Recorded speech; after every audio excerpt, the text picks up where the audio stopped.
वक्रतुण्ड महाकाय सूर्यकोटि समप्रभा निर्विघ्नं कुरु मे देवा सर्वकार्येषु सर्वदा।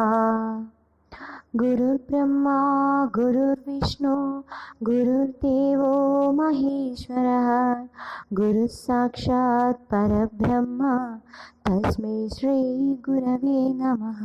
ഓം ശ്രീ ഗുരുഭ്യോ നമഃ. SMECT KP അസ്ട്രോ സെൻറ്റർ നിങ്ങളേവരെയും സ്വാഗതം ചെയ്യുന്നു. നിങ്ങൾക്കും നിങ്ങളുടെ കുടുംബ അംഗങ്ങൾക്കും സർവ്വ ഐശ്വര്യങ്ങളും ഉണ്ടാവട്ടെ എന്ന് പ്രാർത്ഥിക്കുന്നു. ഇന്നത്തെ നമ്മുടെ വിഷയം 2025 മെയ് 14 നടക്കുന്ന വ്യാഴ സംക്രമത്തെക്കുറിച്ചാണ്. അതിനു മുമ്പ് ഈ ചാനൽ ആദ്യമായി കാണുന്നവരാണെങ്കിൽ ചാനലൊന്ന് മറക്കാതെ സബ്സ്ക്രൈബ് ചെയ്യുക. പിന്നെ ജ്യോതിഷ സംബന്ധമായ എല്ലാ ആവശ്യങ്ങൾക്കും ജ്യോതിഷ പഠനത്തിനുമൊക്കെ SMECT KP അസ്ട്രോ സെൻറ്ററുമായിട്ട് ബന്ധപ്പെടാവുന്നതാണ്. കൺസൾട്ടേഷന് ബുക്കിംഗ് ആവശ്യമാണ്. ഇനി വിഷയത്തിലേക്ക് കടക്കാം.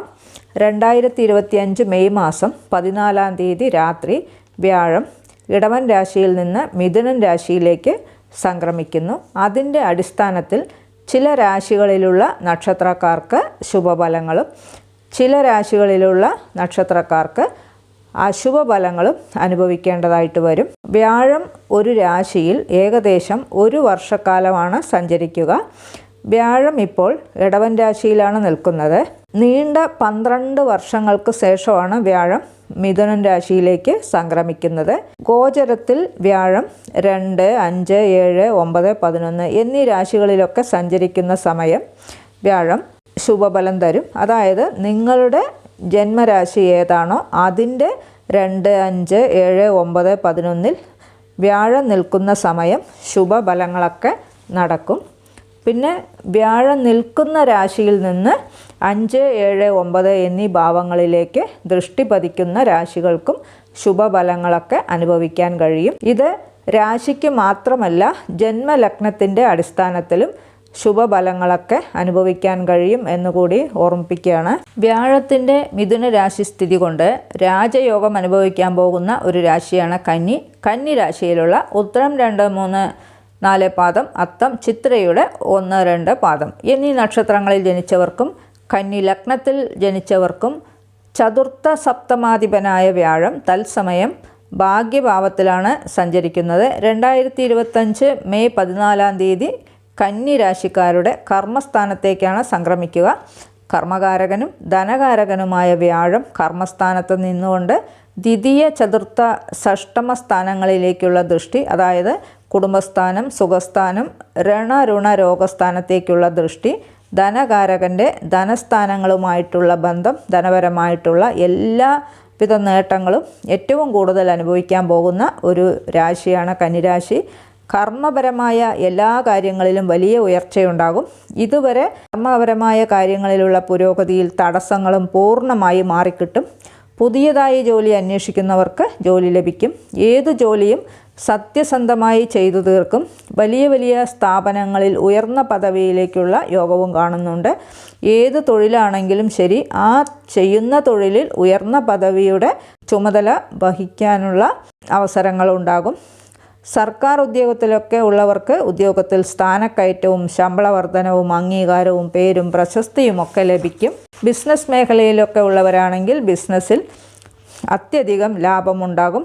ഏത് ഉൽപ്പന്നമാണോ ബിസിനസ് ചെയ്യുന്നത് ആ ഉൽപ്പന്നത്തിന് പൊതുജന മധ്യത്തിൽ അംഗീകാരം ലഭിക്കും. എത്ര വലിയ ബിസിനസ് ആണെങ്കിലും വളരെ സത്യസന്ധമായിട്ടും അത് മറ്റുള്ളവർക്ക് വളരെ നല്ല നിലയിൽ ഉപയോഗപ്രദമാകുവാൻ വേണ്ട കാര്യങ്ങളൊക്കെ ചെയ്തു തീർക്കും.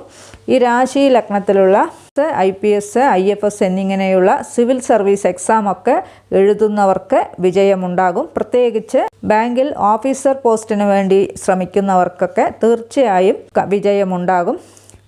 ഈ കാര്യം നിങ്ങളുടെ ജാതകത്തിൽ കൂടി തത്സമയം നിങ്ങൾക്ക് നടക്കുന്ന ദശയും അപഹാരങ്ങളും കൂടി ഉദ്യോഗത്തിന് അനുകൂലമായതാണെങ്കിൽ തീർച്ചയായും ഇവയെല്ലാം നടക്കും.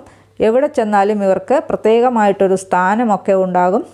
കർമ്മത്തിൽ വ്യാഴം സഞ്ചരിക്കുമ്പോൾ കർമ്മപരമായ എല്ലാവിധ ഉയർച്ചയും ഉണ്ടാകും. പ്രത്യേകിച്ച് പരീക്ഷാ വിജയമുണ്ടാകും. കർമ്മഭാവത്തിൽ നിൽക്കുന്ന വ്യാഴം ദൃഷ്ടി ചെയ്യുന്ന ഭാവങ്ങൾ 1 ധനസ്ഥാനം, കുടുംബസ്ഥാനം, വാക്കുസ്ഥാനം, പ്രാരംഭ വിദ്യ എന്നിവയൊക്കെയാണ്. അതുകൊണ്ട് തന്നെ കുടുംബത്തിൽ സന്തോഷവും സമാധാനവും ഒക്കെ ഉണ്ടാകും. കുടുംബസ്ഥാനത്ത് കുടുംബ സ്വത്തൊക്കെ ഉള്ളവർക്ക് തൻ്റെ സ്വന്തം പേരിൽ ആ സ്വത്ത് കിട്ടുവാനുള്ള യോഗവുമുണ്ട്.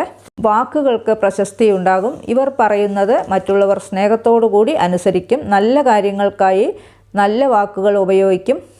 വാക്കസർത്ത് കൊണ്ട് ജോലി ചെയ്യുന്നവർക്ക് സമയം വളരെ അനുകൂലം തന്നെയാണ്. സത്യസന്ധമായ സംസാരം വലിയ നിലയിലെത്തിക്കുവാനൊക്കെ സഹായിക്കും. ഇവരുടെ സംസാര രീതി ആർക്കും ശത്രുത തോന്നിപ്പിക്കുകയില്ല. ആത്മീയ സംബന്ധമായ വിഷയങ്ങൾ അടിക്കടി സംസാരിക്കും. ഏത് കാര്യവും മറ്റുള്ളവർക്ക് മനസ്സിലാകുന്ന വിധത്തിൽ പറഞ്ഞു മനസ്സിലാക്കി കൊടുക്കുവാനുള്ള കഴിവ് വർദ്ധിക്കും. വ്യാഴത്തിൻ്റെ സപ്തമ ദൃഷ്ടി കന്നിരാശി കന്നിലഗ്നക്കാരുടെ സുഖസ്ഥാനത്തിലേക്കായതുകൊണ്ട് ഇവരുടെ സുഖസ്ഥാനം വ്യാഴത്തിൻ്റെ സ്വക്ഷേത്രം കൂടി ആയതിനാൽ സർവ്വവിധ സുഖങ്ങളും അനുഭവിക്കും. ഭൗതികമായ സുഖങ്ങളാണ് ഇവർക്ക് അനുഭവിക്കാൻ കഴിയുക. അതായത് വീട് കെട്ടാൻ ആഗ്രഹിക്കുന്നവർക്ക് വീട് കെട്ടാൻ കഴിയും. നിലവിലുള്ള വീടൊക്കെ പുതുക്കി പണിയുവാനും ഐശ്വര്യകരമായ നല്ല വീട് പണിയുവാനുമുള്ള യോഗമൊക്കെ ഉണ്ട്. ഒന്നിൽ കൂടുതൽ വീട് പണിയുവാനുള്ള യോഗവുമുണ്ട്. വീട്ടിൻ്റെ വാടക നിമിത്തം ധനവരവൊക്കെ ഉണ്ടാകും. വീട്ടുപകരണങ്ങൾ സംബന്ധിച്ച ബിസിനസ്സൊക്കെ ചെയ്യുന്നവർക്ക് ലാഭനേട്ടങ്ങൾക്ക് ഉള്ള യോഗമുണ്ട്. വാഹനം വാങ്ങിക്കാൻ ആഗ്രഹിക്കുന്നവർക്കും വാഹനം വാങ്ങിക്കുവാൻ കഴിയും. വാഹന സംബന്ധമായ തൊഴിലൊക്കെ ചെയ്യുന്നവർ, യന്ത്രസംബന്ധമായ തൊഴിലൊക്കെ ചെയ്യുന്നവർക്കും ധനലാഭമുണ്ടാകും. വീട്ടിൽ എല്ലാവിധ സുഖ സൗകര്യങ്ങളും വർദ്ധിപ്പിക്കുവാനുള്ള ഭാഗ്യമുണ്ടാകും. മാതൃസുഖം അനുഭവിക്കാൻ കഴിയും. മാതാവിൻ്റെ പൂർവിക സ്വത്തൊക്കെ വന്നു ചേരും. അടുത്തതായി കർമ്മത്തിൽ നിൽക്കുന്ന വ്യാഴദൃഷ്ടി കന്നിരാശിക്കാരുടെ രണരുണ രോഗ ശത്രുസ്ഥാനമായ ഷഷ്ടമ ഭാവത്തിലേക്കാണ്. അതായത് 6ാം ഭാവത്തിലേക്കുള്ള ദൃഷ്ടി ഇവരുടെ വളർച്ചയിൽ അസൂയാലുക്കളൊക്കെ ഉണ്ടാകും. എങ്കിലും സൗമ്യമായ പെരുമാറ്റ ഗുണം കൊണ്ട് ശത്രുവിനെ ഇവർ മിത്രമാക്കും. സർക്കാർ സംബന്ധിച്ച ജോലികൾക്കായിട്ടുള്ള മത്സര പരീക്ഷകളിൽ വിജയമുണ്ടാകും. എല്ലാവിധ ഭൗതികമായിട്ടുള്ള സുഖങ്ങളൊക്കെ ധാരാളം അനുഭവിക്കാൻ കഴിയും. ആന്തരികമായ സുഖം, അതായത് ശരീരസുഖം അല്പം കുറവായിരിക്കും. കൊഴുപ്പ് സംബന്ധമായ ചില രോഗങ്ങൾ, കഫസംബന്ധമായ രോഗങ്ങൾക്കൊക്കെ കൂടുതൽ സാധ്യതയുണ്ട്. പ്രത്യേകിച്ച് ശരീരഭാരം വർദ്ധിക്കും. പൊതുവെ ഈ വ്യാഴമാറ്റം കൊണ്ട് ഈ രാശി ലഗ്നക്കാർക്ക് ധനപരമായിട്ടുള്ള എല്ലാവിധ സാമ്പത്തിക നേട്ടങ്ങളും ഉണ്ടാകും. ആരോഗ്യത്തെ ശ്രദ്ധിക്കേണ്ട സമയം തന്നെയാണ്. ആരോഗ്യകാര്യത്തെപ്പറ്റി ശ്രദ്ധിക്കാത്തത് മൂലമുള്ള പ്രശ്നങ്ങളെയും നേരിടേണ്ടതായിട്ട് വരും. ഈ പറയുന്ന രാജയോഗ ഫലങ്ങളൊക്കെ നല്ലവണ്ണം അനുഭവപ്പെടണമെങ്കിൽ നിങ്ങളുടെ ജനനകാല ജാതകത്തിലുള്ള വ്യാഴം മൗഢ്യമോ ശത്രുക്ഷേത്രസ്ഥിതിയോ നീചരാശിസ്ഥിതിയോ വേദയിലോ ഒക്കെ നിൽക്കുകയാണെങ്കിൽ ഈ പറയുന്ന ഗുണാനുഭവങ്ങളൊന്നും മുഴുവനായിട്ട് നിങ്ങൾക്ക് അനുഭവപ്പെടുകയില്ല.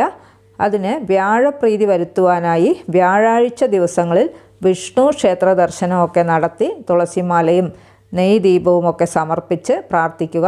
മുടങ്ങാതെ വിഷ്ണു സഹസ്രനാമ പാരായണമൊക്കെ ചെയ്യുകയാണെങ്കിൽ വ്യാഴത്തിൻ്റെ ശുഭഫലങ്ങൾ അനുഭവിക്കാൻ കഴിയും. ഇത് പൊതുവായ ഫലങ്ങളാണ്. നിങ്ങളുടെ ജനനകാല ജാതകത്തിൽ മറ്റു ഗ്രഹങ്ങളുടെ സ്ഥിതി കൂടി മനസ്സിലാക്കി തത്സമയം നിങ്ങൾക്ക് നടക്കുന്ന ദശാ അപഹാരങ്ങൾക്കനുസരിച്ചിട്ടുള്ള ഫലങ്ങളെക്കുറിച്ച് അറിയുവാനായി SMECT KP അസ്ട്രോ സെൻറ്ററുമായിട്ട് നിങ്ങൾക്ക് ബന്ധപ്പെടാവുന്നതാണ്. ഈ ചാനൽ ഇതുവരെ സബ്സ്ക്രൈബ് ചെയ്യാത്തവരാണെങ്കിൽ ചാനലൊന്ന് സബ്സ്ക്രൈബ് ചെയ്യുക. പിന്നെ വീഡിയോ ഇഷ്ടപ്പെട്ടുവെങ്കിൽ ലൈക്ക് ചെയ്യുക. നിങ്ങളുടെ വേണ്ടപ്പെട്ടവർക്കും സുഹൃത്തുക്കൾക്കുമൊക്കെ ഷെയർ ചെയ്ത് കൊടുക്കുക. നിങ്ങളുടെ അഭിപ്രായം കമൻറ്റ് ബോക്സിൽ അറിയിക്കുക. വേറൊരു വിശേഷവുമായി നമുക്ക് വീണ്ടും കാണാം. നന്ദി, നമസ്കാരം.